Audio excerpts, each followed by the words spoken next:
It's 2024 and we're in Chile. If you drive south of Santiago along the main highway, after about 3.5 hours, you'll reach a small city called Parral. Take a left-hand turn and you head toward the Andes. It's rural out here and lush. It's forests and fields full of newly harvested hay. You're in the foothills of the mountains. Eventually, after about 40 minutes, you'll pass a sign. It says Via Baviera, Bavaria Village. There's a restaurant, a hotel, a man-made lake with boats, and a museum. Tourists flock here to sip German beer, all wanting a bit of the Via Baviera experience. Why? Because Via Baviera has ghosts, and you'll have to look closely to find hints of them. Things like the scraps of barbed wire fences that once formed its boundaries, or the remains of a watchtower on top of a nearby hill. What you won't see is the network of old torture chambers that lie beneath your feet. Because where you're standing right now was once known as Colonia Dignidad, a highly secretive German colony founded in the 1960s by a former Nazi with a dark past, and the site of the most horrific abuses you can imagine. This isn't just another story about a cult and a depraved leader at its centre. This is a story that goes to the heart of the German and Chilean governments. It asks how paedophilia, torture and murder were allowed to happen in plain sight for nearly 4 decades, and why, for a long time, the Chilean government not only didn't stop it, but supported it. This is True Crime Reports, a global crime show from Al Jazeera. Today's episode, a deadly Nazi cult in Chile. Mi nombre es Winfried Hempel y nací en el año 1977 en la ex Colonia Dignidad en el sur de Chile. Winfried was born when the colony had already existed for about 16 years. Nací en una casa muy grande que se llama Kinderhaus, que es como una casa para los niños. It's a world within a world. The colony's land covers a 137 square kilometre stretch of forests, farmland and rolling hills, far from the rest of Chilean civilization. La naturaleza es muy propia del sur de Chile, la verdad, emplazado de la precordillera de los Andes, un lugar bonito, de mucho verde, donde se emplazan casas y construcciones de alemanes no propios del estilo de las construcciones chilenas coloniales, sino que más bien como una comunidad de alemanes que construía casas a la usanza antigua alemana. The colony's boundary is marked by a 2.5-metre high barbed wire fence. No one goes in and no one goes out. Searchlights scan the edge of the boundaries at night, and a watchtower looms over from a nearby hill. So for Winfried, the only people who exist are the 350 others who live here. They're known as colonos, and they're mainly German immigrants. We'll come back to why.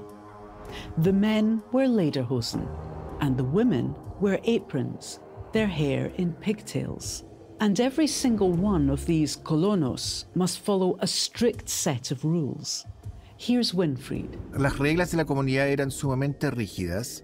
Primero, en cuanto a la estructura, está toda la comunidad dividida por sexo masculino y femenino. Entonces nosotros los niños no interactuábamos con el lado femenino y estructurado muy tajantemente en grupos de edad. Winfried has no idea who his parents are when he's a kid.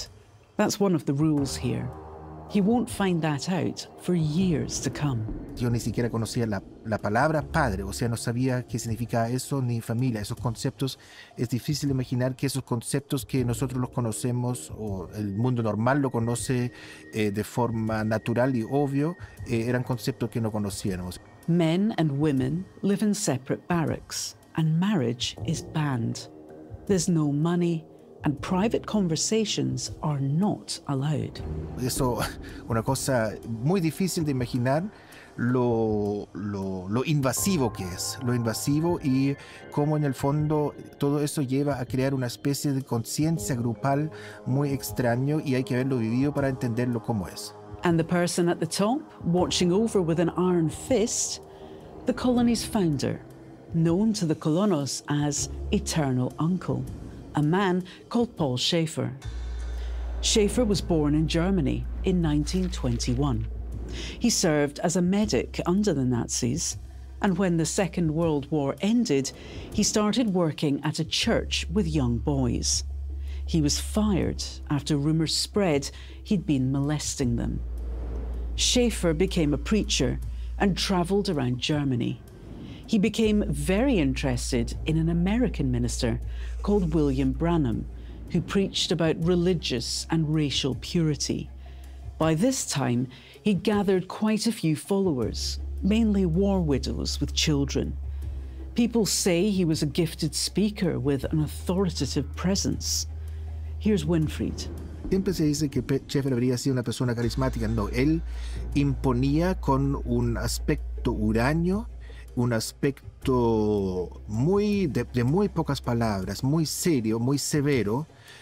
Intimidaba a las personas. Él era una persona oscura, de un aspecto de estatura pequeña, pero muy imponente en su mirada y su actuar, y que actuaba principalmente en el sentido de que actuaba hablando poco, y cuando hablaba daba órdenes con una voz muy garrasposa y muy enérgica. Es como la primera impresión que teníamos. By 1959, aged 32, Schäfer had set up an orphanage and a charity for war orphans and continued his abuse of young boys. With an arrest warrant hanging over him, he flees Germany, and a number of faithfuls follow him to Chile, where he lands in 1961.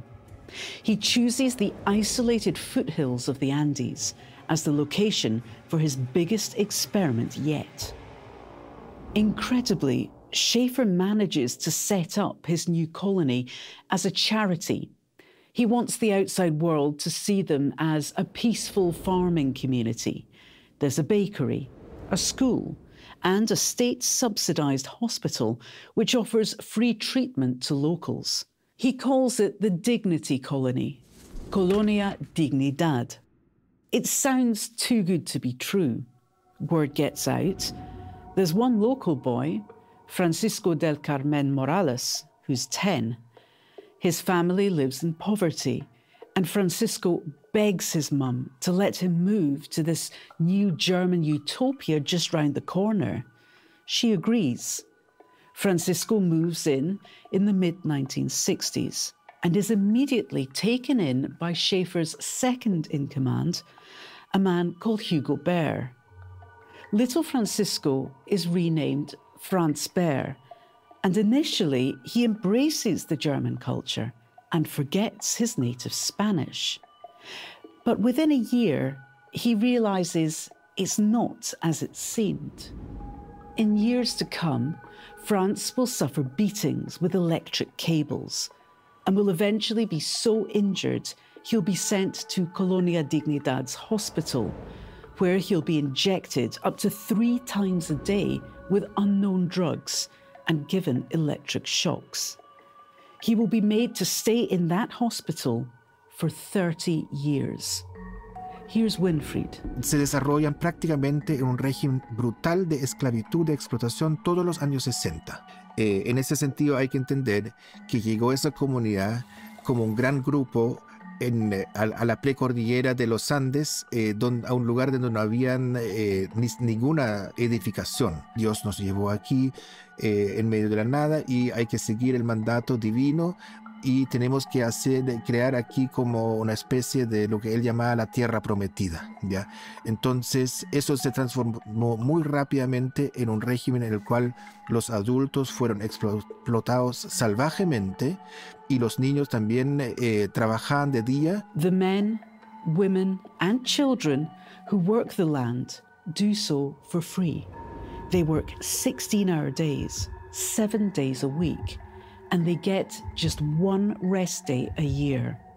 They get basic necessities, food, shelter, clothes, but beyond that, nothing. Son todas familias grandes de 8, 10, 12 hijos por madre, más un grupo de jóvenes jóvenes adultos, quienes en el fondo eran su primera mano de obra que él tenía. Eso era muy hábilmente manipulado. Entonces él logró dividir la familia desde un principio, explotar laboralmente, derechamente una situación de esclavitud, tanto adultos como niños, y entre medio él, como un pedófilo, abusaba como él quería de los menores de edad. Escape is virtually impossible. Copper wires surround the camp's boundaries, which trip an alarm if you step on them.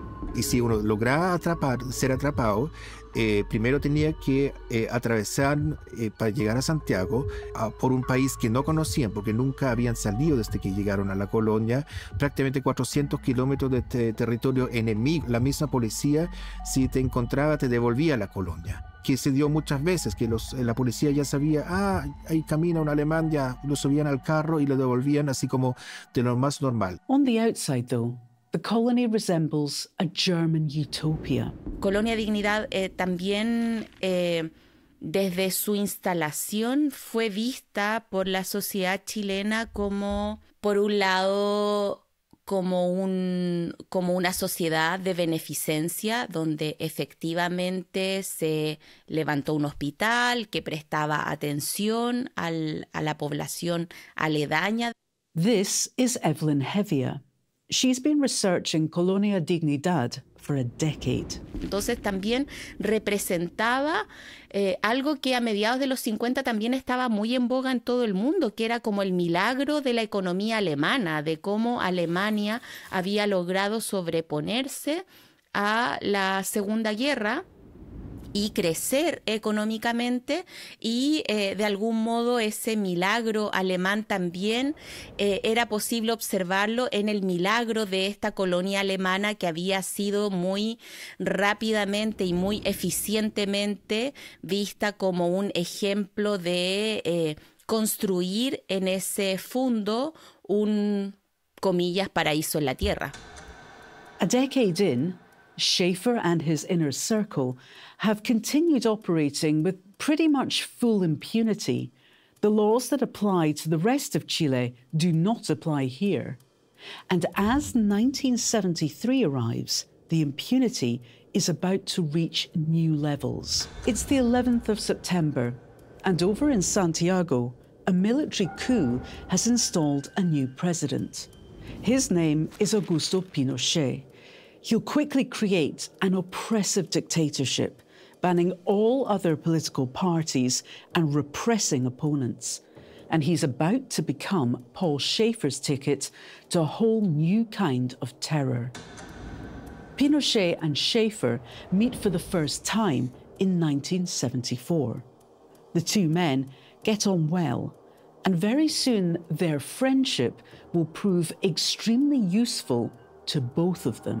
Pinochet gives Schäfer permission to start importing whatever he likes into the colony tax-free. Schäfer gets mining permissions to exploit the nearby mountains for things like uranium and titanium. Schäfer sets up 3 gold mines where around 20 colonos work in slave-like conditions. This becomes one of the colony's many secret sources of income, on top of, by this point, arms trafficking. And in return for his special status, Schäfer agrees to help the president out with his own project. Here's Evelyn. Bueno, la Colonia Dignidad fue utilizada como un recinto de secuestro, tortura y exterminio. Hasta el día de hoy, ese es un capítulo pendiente respecto de esclarecer cuántas fueron las víctimas cuyo paradero final fue Colonia Dignidad. aún no es posible determinar cuál es el número de personas detenidas desaparecidas que terminaron o que fueron exterminadas más bien en Colonia Dignidad. Torture chambers are dug below the colony, and Pinochet sends his political opponents to Colonia Dignidad to be punished. Ahora, las condiciones en las que estaban los prisioneros, en la Colonia Dignidad se aplicó tortura de carácter psicológico, de connotación sexual, por supuesto física, y también se utilizaron técnicas médicas para la represión política. En la tortura se administraron psicofármacos.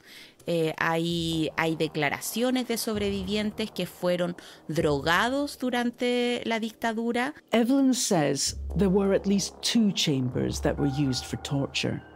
They're known as the straw barn and the potato shed. La bodega de papas trataba de una construcción que estaba construida de cementos, un lugar húmedo, es un lugar en el cual también es posible aislar el ruido del resto de la construcción, y que ese lugar también ha sido reconocido por algunos colonos que siendo niños recuerdan haber oído gritos de personas que permanecieron en ese sótano. Winfried is born in 1977. When Pinochet's torture chambers are in full swing. Sin embargo, conocí desde que tengo memoria, siempre entraban y salían militares a la ex Colonia Dignidad. Y yo hoy día en conversaciones con mucha gente adulta, con la cual obviamente por razones obvias hablo permanentemente, y cuesta que confiesen haber sabido, pero al final la verdad todos sabían. Winfried says he knew another boy who lived right above the chamber known as the potato shed. Él escuchaba las torturas todo el tiempo. Él me cuenta que en los años 70, después entre el año 73 al 75, cuando él tenía aproximadamente 10 años de edad, todas las tardes al ponerse el sol, él escuchaba abajo los gritos de personas siendo torturadas y cómo se apagaban los gritos. In the 17-year Pinochet rule, around 300 people will be sent down into those tunnels. At least 100 people will lose their lives down there. Their bodies are chemically burned and their ashes thrown in the river. And Schäfer's abuse of his followers continues. In 1981, a formal accusation is filed, claiming that Schäfer has been sexually abusing young boys. However, the case file will apparently mysteriously disappear when it reaches the local courthouse in the city of Parral.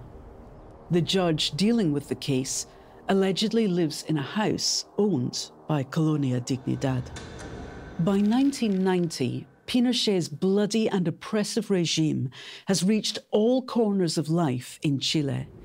An estimated 3,000 people have been killed or have mysteriously disappeared, and 40,000 have been imprisoned or tortured. And Chileans have had enough. The high unemployment and death rates have turbocharged a budding pro-democracy movement. And in 1990, Pinochet is ousted.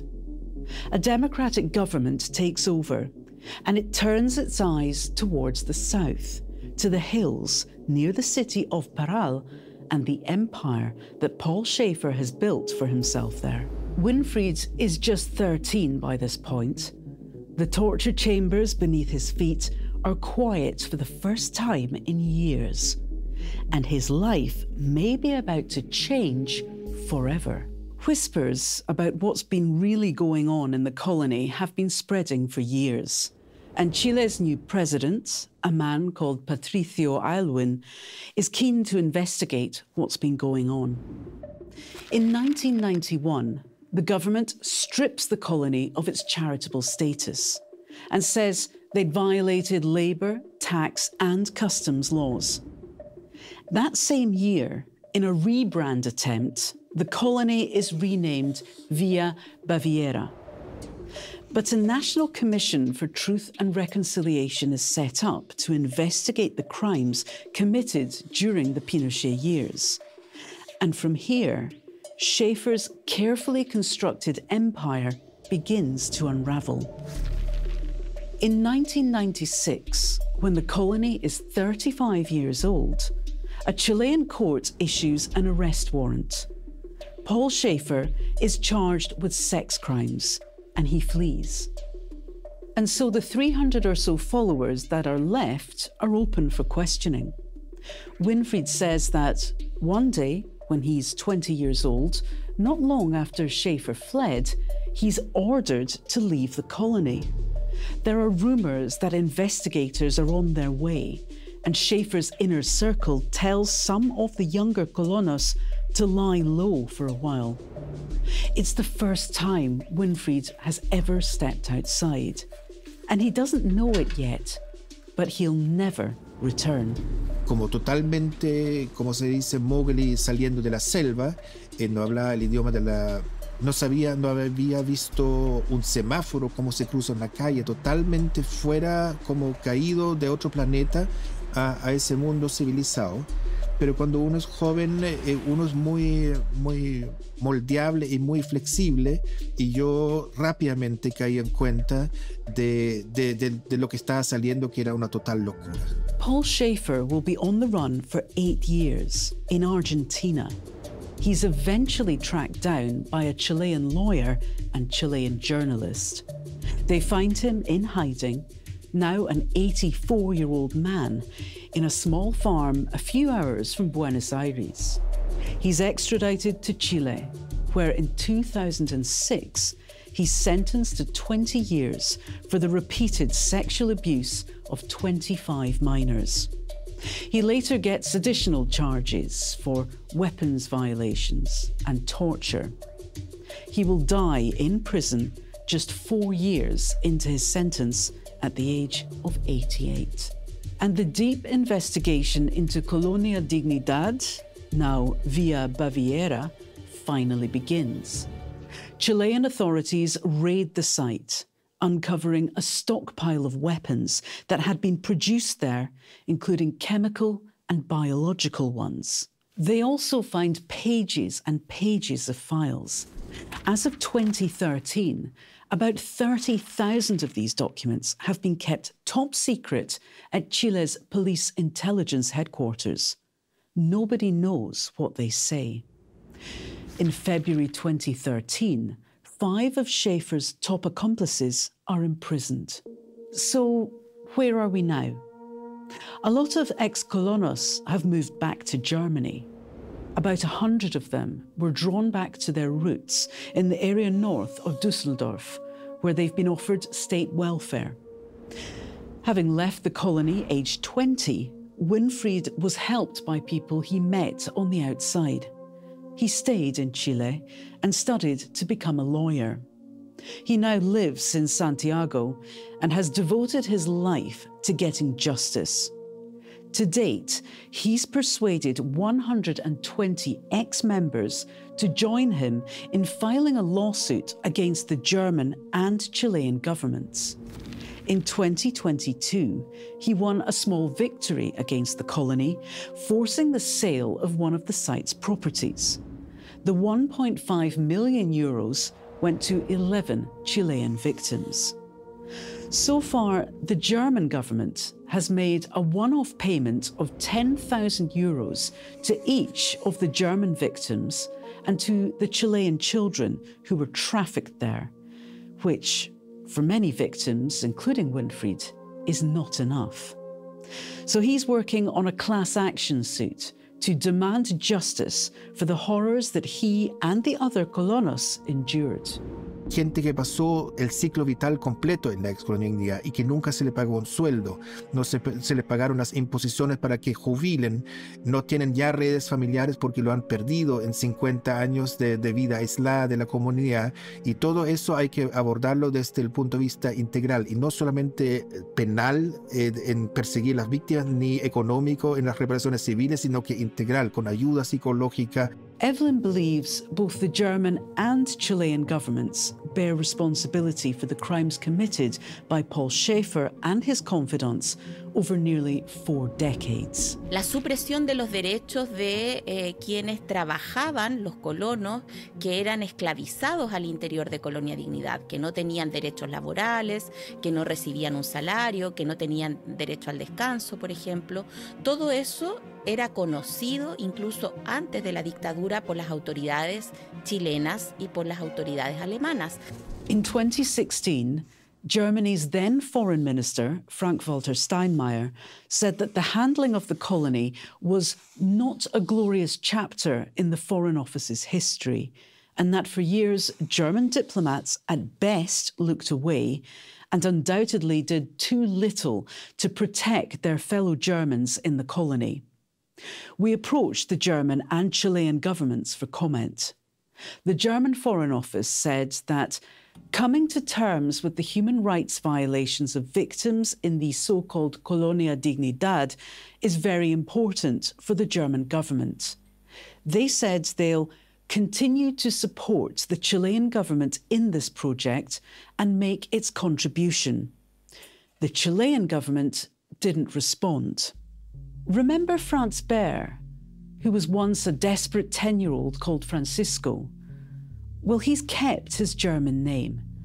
Like many others, he stayed in the colony, even after Schäfer fled. Decades of abuse had left many of them psychologically unable to leave. Franz finally left in 2003 with the help of a local prosecutor. He now lives in the south of Chile with his wife, Ingrid, another survivor. After 3 decades of beatings, electroshocks, and forcibly being given drugs, Franz can now only walk with the help of a stick. He and his wife receive a monthly pension from the Chilean government, arranged for them by their lawyer. They're still waiting for the compensation they feel they deserve. But if you go to Via Baviera today, you'll see that there are still about 70 people living here, colonos who found it very difficult to leave the only place they've ever known. The colony is run by a woman called Anna Schnallenkamp, the daughter of Kurt Schnallenkamp. He was one of Paul Schäfer's inner circle and died in prison in 2017. The colony's main source of income is a poultry farm they have on site. They sell an astonishing 30,000 eggs a day. And aside from eggs, tourism. The restaurant serves venison, sauerkraut, and other German delicacies. And tourists splash around on the site's man-made lake in pedal boats. There's a museum on site, but there's no mention of the people who disappeared here. Evelyn says this type of what she calls morbid tourism feeds into a voyeuristic fascination with Colonia Dignidad's crimes. Ese turismo como el que existe hoy es un turismo que ofende a las víctimas. Las víctimas reclaman que ese lugar sea convertido en un sitio de memoria. De algún modo estamos todos y todas esperando que eso ocurra prontamente porque las víctimas están envejeciendo, muchas de las víctimas están muriendo y están muriendo no solo con la falta de verdad, con la falta de justicia, sino que también con la falta de un lugar que honre la memoria de sus seres queridos que fueron ahí torturados, asesinados, abusados y hechos desaparecer. In the end, all that's left to show for the darkest moments in history are the survivors who keep talking about it.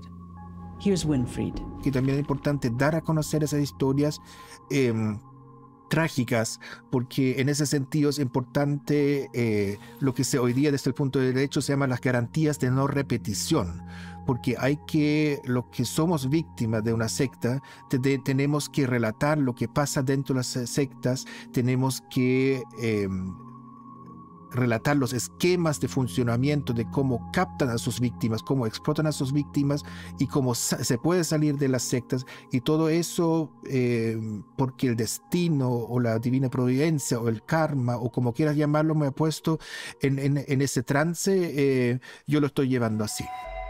This was True Crime Reports, a global crime series from Al Jazeera. In our next episode, we're in Canada for the extraordinary tale of one of the world's most prolific drug lords, a Chinese-Canadian gangster called Se Chi Lup. Thank you for joining. See you next week.